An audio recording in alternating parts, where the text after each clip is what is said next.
एक सुनियोजित षड्यंत्र के तहत झोपड़पट्टियां फर्जी तरीके से बनाई जा रही हैं और बनाने वाले और कोई नहीं, मुस्लिम बिल्डर हैं।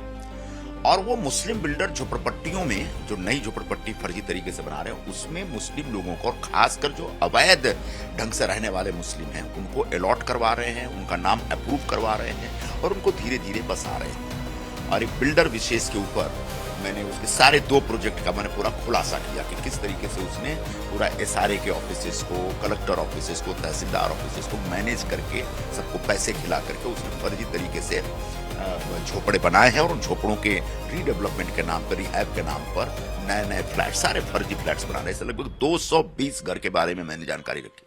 देश की जानी मानी संस्था Tata institute of social sciences की तरफ से एक नया रिपोर्ट जारी किया गया है जिसमें कहा गया है कि मुस्लिम आबादी मुंबई में बहुत तेजी से बढ़ रही है, जिसकी वजह से आने वाले समय में एक बड़ा डेमोग्राफिक चेंज इस शहर में देखने को मिल सकता है, जिसके बाद से महाराष्ट्र में और खासतौर पर मुंबई में राजनीतिक हलचल काफी ज्यादा बढ़ गई है। इस बारे में हमारे साथ बात करने के लिए शिवसेना के वरिष्ठ नेता और पूर्व सांसद संजय निरुपम जी हैं। सर, ये रिपोर्ट काफी ज्यादा चौंकाने वाली है और भविष्य 2051 तक बताया गया है कि हिंदुओं की आबादी सिर्फ 54% रह जाएगी मुंबई में। किस तरीके से देखते हैं? देखिए, इस रिपोर्ट की थोड़ी सी जानकारी मेरे पास भी है और मैं भी वाकिफ हूं कि मुंबई में जिस तरीके से एक सुनियोजित षड्यंत्र के तहत झोपड़पट्टियां फर्जी तरीके से बनाई जा रही हैं और बनाने वाले और कोई नहीं, मुस्लिम बिल्डर हैं।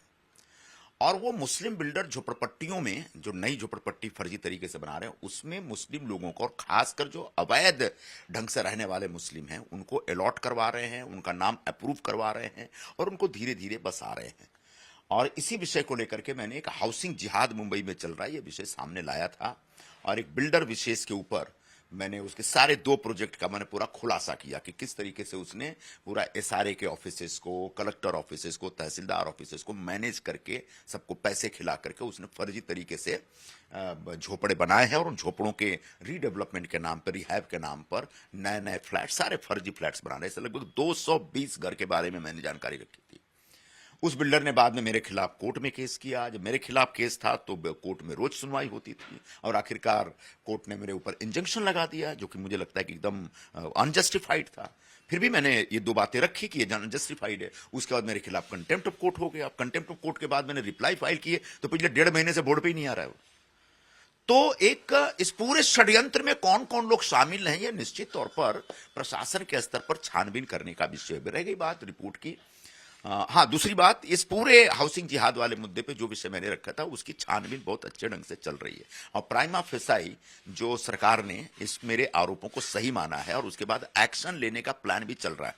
एक्शन लेने वाला जो कामकाज है थोड़ा स्लो है, मैं थोड़ा फॉलो अप करता हूं तो थोड़ा हो रहा है, अभी आगे और भी फॉलो अप करेंगे।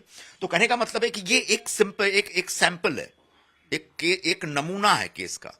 ऐसे बहुत सारे लोग लगे हुए हैं मुंबई की झोपड़पट्टियों में मुस्लिम आबादी बढ़ाने में और परिणामतः मुंबई की पूरी डेमोग्राफी चेंज करने में, पूरा जनसंख्या संतुलन है उसको बिगाड़ने में लगे हैं। जो टिस की रिपोर्ट पिछले साल की है वो अपने आप में बहुत ही विस्फोटक रिपोर्ट है। 1960-61 में मुंबई में 80 से 85% हिंदू रहते थे और 14% के आसपास मुस्लिम समाज की आबादी थी। अब धीरे धीरे वो बढ़ते बढ़ते 2000 आते आते लगभग 20% मुस्लिम आबादी हो गई है और हिंदू आबादी घटते जा रही है, लगभग 60-70% के बीच में है।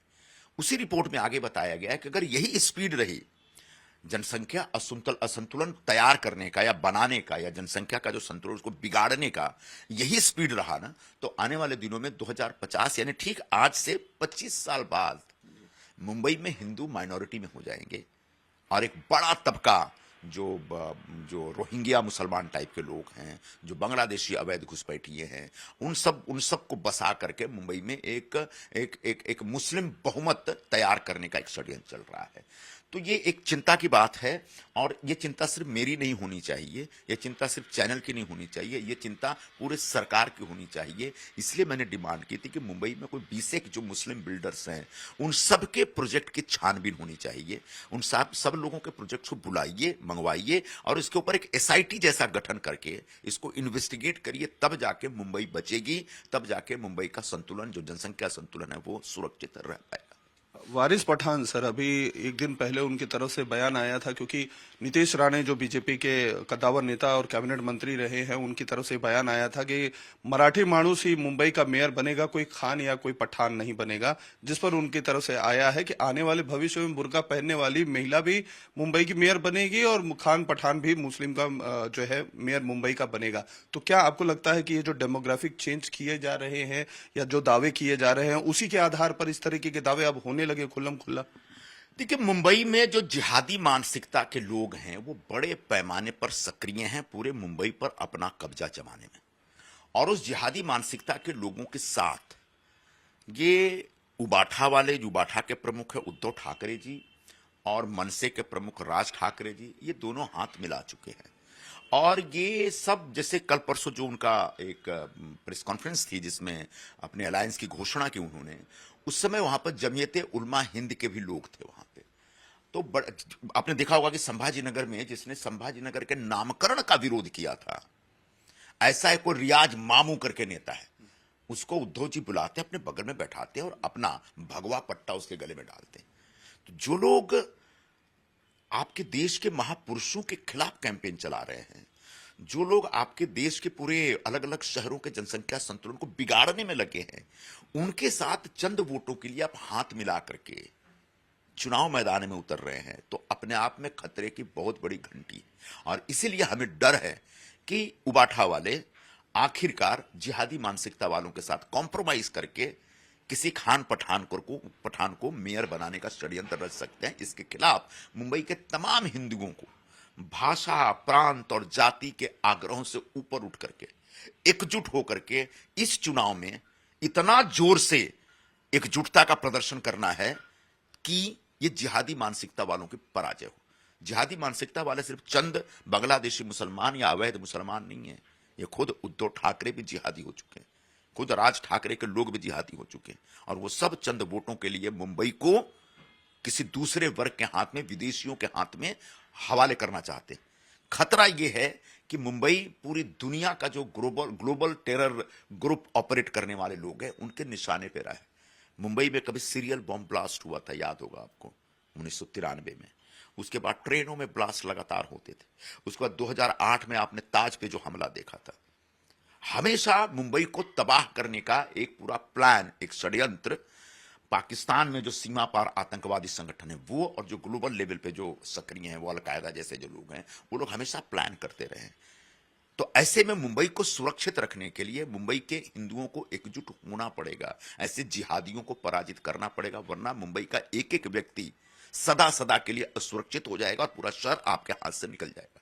आखिरी सवाल सर, जैसा कि आपने कहा कि दोनों ठाकरे ब्रदर्स साथ आ गए हैं और कहीं ना कहीं एक वोट बैंक का कॉम्बिनेशन देखा जा रहा है। मतलब मराठी, मतलब मुसलमान, उस वोट बैंक को कहीं ना कहीं भुलाने की कोशिश की जा रही है और फिर से उत्तर भारतीय कहीं ना कहीं निशाने पे आ गए हैं। एक तरफ जहां ये मैसेज लिखे जा रहे हैं उत्तर भारतीयों को कि बटोगे तो कटोगे, तो वहीं मनसे की तरफ से एक नेता कह रहे हैं कि मराठी माणूस को छेड़ोगे तो एकजुट भी रहोगे तो भी पिटोगे। इसको किस तरीके से देखते रहे हैं? वापस से जो है उत्तर भारतीय निशाने पे आते हुए कहीं दिखाई दे। जो लोग मराठी भावनाओं को भड़का करके वोट मांग रहे हैं, मराठी भाषा का सम्मान होना चाहिए, मराठी अस्मिता का सम्मान होना चाहिए। महाराष्ट्र की राजधानी है मुंबई, मराठी भाषिकों का भावनात्मक रूप से जुड़ाव है मुंबई से, और इसका हम सब आदर करते हैं, सम्मान करते हैं। लेकिन चंद वोटों के लिए आपको खान पठान चलेंगे और उत्तर भारत या दूसरे प्रदेशों से आके जो यहां पर गैर मराठी भाषी बैठे हैं, जो हिंदू समाज के हैं, जो एक धर्म में विश्वास करते हैं, वो आपको नहीं चलेंगे। इसका मतलब यह है कि आप अपनी सत्ता हथियाने के लिए पूरी तरह से हिंदुत्व को नकार दिया है आपने। इसका मतलब यह है कि आपने जिहादी मानसिकता वालों के हाथ में अपने आप को गिरवी रख दिया है। मैं मुंबई पुलिस से, और इस समय आचार संहिता लागू है, इसलिए चुनाव आयोग वालों से गुजारिश करूंगा किस तरह से समाज को बांटने का जो प्रयत्न हो रहा है चंद वोटों के लिए, ऐसे प्रयत्न करने वाले शातिर दिमाग के लोगों के खिलाफ सख्त कार्रवाई होनी चाहिए, ताकि मुंबई की जो अंदरूनी शांति है वो शांति भंग न हो।